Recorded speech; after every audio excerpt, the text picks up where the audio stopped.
Shri P Sreekumar, ഇപ്പോൾ ഈ ചർച്ചയ്ക്ക് മുൻകൈ എടുത്തിരിക്കുന്നത് ശ്രീ കെ വി തോമസ് ആണ്, ഡൽഹിയിലെ കേരളത്തിൻ്റെ പ്രത്യേക പ്രതിനിധി. അദ്ദേഹം മുൻകൈ എടുത്ത് ഇത്തരത്തിലൊരു മഞ്ഞുരുക്കൽ വേളയിലേക്ക് നയിച്ചു എന്നാണ് പറയുന്നത്. അപ്പോൾ ഗവർണർക്ക് അതിൽ പ്രത്യേകിച്ച് പങ്കൊന്നും തന്നെയില്ലേ? ഗവർണർ ഇതിനോട് അനുഭവപൂർവമായ തീരുമാനം, ഒരു സമീപനം പ്രകടിപ്പിക്കാതെ ഇത് സാധ്യമാകുമോ? അതുപോലെ തന്നെ ഒരു കാര്യം കൂടി ചോദിക്കുകയാണ്. രണ്ട് കേന്ദ്ര സഹമന്ത്രിമാർ പങ്കെടുത്തില്ല എന്ന് പറയുന്നു, പക്ഷേ കേന്ദ്ര ധനമന്ത്രിയാണ് നേരിട്ട് അവിടെ എത്തിയത്. എന്താണ് മറുപടി പറയാനുള്ളത്? അല്ല, ഇത് ഈ പറയുന്നവരൊക്കെ ഓരോ രീതിയിലുള്ള വ്യാഖ്യാനങ്ങളാണ്. ഒരു വശത്തൂടെ പറയുന്നു ഇത് അനൗപചാരികമായ ഒരു ചർച്ചയായിരുന്നു, കെ വി തോമസ് എന്ന് പറഞ്ഞ ആൾ വിളിച്ചിട്ട് അദ്ദേഹത്തിന് പരിചയമുള്ള അദ്ദേഹത്തിൻ്റെ സ്വാധീനം കൊണ്ട് വന്ന് ഒരു അനൗപചാരികമായ ചർച്ച. അനൗപചാരികമായ ഒരു പരിപാടി നടക്കുന്നതിന് എന്തിനാണ് കേന്ദ്ര മന്ത്രിമാർ പങ്കെടുക്കുന്നതിനാണ്? ഇപ്പോൾ കേരളത്തിലെ എം പിമാരെല്ലാം പങ്കെടുക്കുന്ന ഔദ്യോഗിക പരിപാടിയാണെങ്കിൽ വിളിച്ചില്ലേ നമുക്കിത് പറയാം. അപ്പോൾ സൗകര്യമുള്ളൊരു കേന്ദ്രമന്ത്രിമാരെന്ന് പറഞ്ഞാൽ മന്ത്രിമാരാണ്. അവർക്ക് പ്രത്യേകിച്ച് പാർലമെൻറ്റ് നടക്കുന്ന സെഷൻ സമയത്താണ് അവർക്കങ്ങനെ പരിപാടി പങ്കെടുക്കാൻ സമയം കണ്ടെത്തിയിരുന്നില്ല. സോണിയാഗാന്ധി നാഷണൽ ലീഡറാണ്, അവർക്ക് പങ്കെടുക്കാൻ പറ്റിയ സമയം കിട്ടിക്കാണത്തില്ല. ജി സുധാകരൻ പാർട്ടിയുടെ KPCC പ്രസിഡൻ്റാണ്, അദ്ദേഹത്തിന് പങ്കെടുക്കാൻ സമയം കിട്ടിക്കാണില്ല. അല്ലാതെ ഇവരൊന്നും ബഹിഷ്കരിച്ചെന്നാരും പറഞ്ഞിട്ടില്ലല്ലോ. രാഷ്ട്രീയം വെച്ച് നമ്മൾ വെറുതെ എന്തിനാണ് ഈ കള്ളവാർത്ത ഉണ്ടാക്കുന്നത്? അർലേക്കറിലൂടെ പങ്കെടുക്കുന്ന, അല്ലെങ്കിൽ നിർമ്മലാ സീതാരാമൻ കേന്ദ്ര ധനകാര്യമന്ത്രി പങ്കെടുക്കാൻ താല്പര്യം കാണിച്ച ഒരു മീറ്റിങ്ങിലോ ഒരു സംവിധാനത്തിലോ എന്തിനാണ് ഈ രണ്ട് മന്ത്രിമാർ ബഹിഷ്കരിക്കുന്നത്? ബഹിഷ്കരിച്ചു എന്ന് നമ്മളങ്ങ് വ്യാഖ്യാനിക്കുകയാണ്. അവർ എന്തുകൊണ്ടാണ് അവരെ വിളിച്ചിരുന്നോ, അല്ലെ അവർ അസൗകര്യം പറഞ്ഞിരുന്നോ? ഇത് അനൗപചാരികമായ ഒരു മീറ്റിംഗ് ആണെന്ന് എല്ലാവരും പറയുന്നു. അതിൻ്റെ കൂടെ പറയുന്നു അർലേക്കർ അപ്പുറത്തെ മുറിയിലുണ്ടായിരുന്നു, അദ്ദേഹത്തോട് വരാൻ പറഞ്ഞപ്പോൾ വന്നിരുന്നു എന്നും പറയുന്നു. അപ്പം അത്ര ഒരു നിസ്സാരമായ ഒരു മീറ്റിംഗ് ആയിരുന്നു ഇത്. അല്ലാതെ ഇത് കെ വി തോമസിൻ്റെ ഒന്നും മിടുക്കുകാട്ടലോ ഒന്നും അല്ല. ഇപ്പോൾ ഒരു മീറ്റിംഗ് നടത്തി നിർമ്മലാ സീതാരാമൻ അങ്ങോട്ട്, അവരുടെ സ്വഭാവം അറിയാമല്ലോ. ഇപ്പം നേരത്തെ ഇവിടെ പറഞ്ഞു, നിർമ്മലാ സീതാരാമൻ കേരള ഹൗസിൽ മാത്രമല്ല, BJP ഭരിക്കുന്ന ഹരിയാന ഹൗസിലോ അല്ലെങ്കിൽ പഞ്ചാബ് ഹൗസിലോ ഇനി ഗുജറാത്തിൻ്റെ ഡൽഹിയിലെ ഓഫീസിലൊക്കെ പോയിട്ടുണ്ട്. അപ്പോൾ അതൊരു വലിയ സംഭവമായിട്ട് നമ്മളങ്ങനെ ആഘോഷിക്കേണ്ട, മഞ്ഞുരുക്കൽ എന്തോ സംഭവിക്കുമെന്ന് പറയണ്ട. പക്ഷേ അതൊരു രസമാണ്. കേരളത്തിൻ്റെ രാഷ്ട്രീയ സാഹചര്യത്തിലും കേരളത്തിൻ്റെ ഒരു ഗവർണറുമായിട്ടുള്ള ഏറ്റുമുട്ടലും ഒക്കെ നടക്കുമ്പോൾ, പ്രത്യേകിച്ച് കേന്ദ്ര ഗവൺമെൻറ് നിരയെ ഏറ്റുമുട്ടുന്നു, ഇവിടുത്തെ കേന്ദ്ര ധനകാര്യമന്ത്രിയെ ആക്ഷേപിക്കാൻ മാത്രം തുറക്കുന്നു. ഇങ്ങനെയൊക്കെയുള്ള സാഹചര്യത്തിൽ കേരള മുഖ്യമന്ത്രിയും ഇവിടുത്തെ ഗവർണറും നിർമ്മലാ സീതാരാമനോട് ഒന്നിച്ചിരിക്കുന്ന ഒരു ഫോട്ടോ കാണുമ്പോൾ നമുക്ക് സന്തോഷം തോന്നും.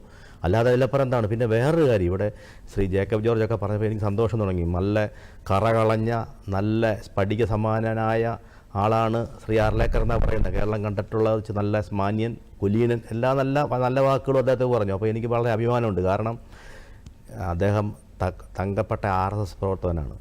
RSSൻ്റെ വെറും പ്രവർത്തനമല്ല, RSSൻ്റെ അദ്ദേഹത്തിൻ്റെ RSSൻ്റെ സംഘാടകനായിരുന്നു. ഇദ്ദേഹം RSSൻ്റെ പ്രചാരകനായിരുന്നു. കേരളത്തിൽ BJP സർക്കാർ വന്നപ്പോൾ പലരെയും ഗവർണറായിട്ട് നിയമിച്ചിട്ടുണ്ട്.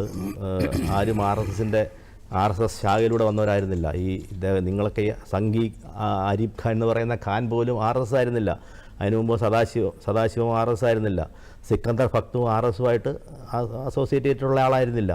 പക്ഷേ ഇദ്ദേഹം കറകളഞ്ഞ RSSകാരനാണ്. അപ്പോൾ RSS എന്ന് ഇടതുപക്ഷ സുഹൃത്ത് എപ്പോഴും പറയും എന്തോ സംഭവം. പക്ഷേ ഇവിടെ നല്ല കറകളഞ്ഞ RSSകാരൻ വന്നപ്പോൾ അങ്ങനെയല്ല, എല്ലാവർക്കും സ്വീകാര്യമായ കാര്യങ്ങളാണ്. അപ്പോൾ നമുക്ക് RSSകാരെ തന്നെ ഇതെല്ലാം ഏൽപ്പിക്കാം. RSSന് എന്താ കുഴപ്പം?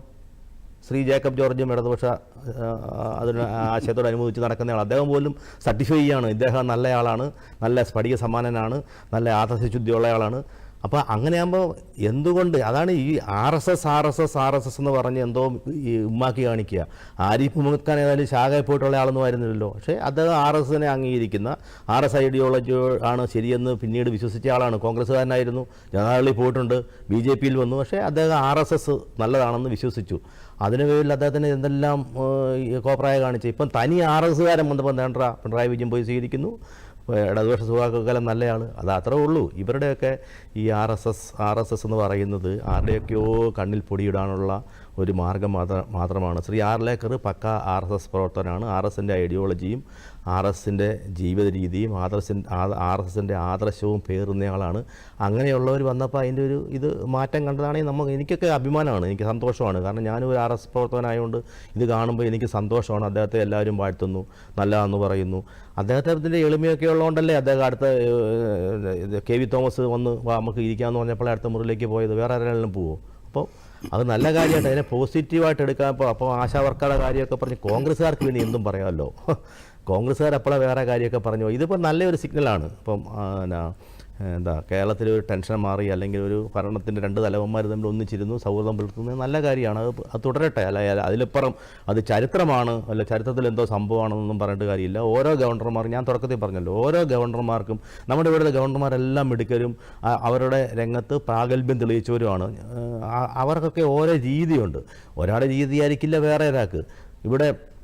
ഇവിടുത്തെ EMS സർക്കാരിനെ അട്ടിമറിക്കാൻ വേണ്ടി, അല്ല EMS സർക്കാരിനെ മറിച്ചിടാൻ വേണ്ടി ഗൂഢാലോചനകളോ അല്ലെങ്കിൽ ആലോചനകളോ മുഴുവൻ നടന്നത് ഗവർണറുടെ ഓഫീസിലായിരുന്നല്ലോ പണ്ട്. അത് നല്ല ഗവർണറായിരുന്നു, കോൺഗ്രസ് നിയമിച്ച ഗവർണറല്ലേ. നെഹ്റുവിനെ ഇപ്പോൾ ഇടതുപക്ഷം പാടിപ്പോയിട്ടുന്ന നെഹ്റു ആണത് ചെയ്തത്. നെഹ്റുവോ ഇന്ദിര എന്നുള്ളത് പിന്നത്തെ കാര്യം. പക്ഷേ ഇങ്ങനെയുള്ള ഗവർണർമാരും കേരളത്തിലുണ്ടായിരുന്നു. ഒന്നിനും കൊള്ളാത്ത ഗവർണർമാരൊന്നും കേരളത്തിൽ വന്നിട്ടില്ല. എല്ലാവരും മിടുക്കരായിരുന്നു, അവർ പ്രഗത്ഭരായിരുന്നു. ആ കണ്ണിയിൽ പക്ക RSS പ്രവർത്തകനായിട്ട് ഒരാൾ വരുന്നത് ആദ്യമാണ്. അപ്പോൾ നമുക്ക് കാത്തിരുന്ന് കാണാം. ശരി.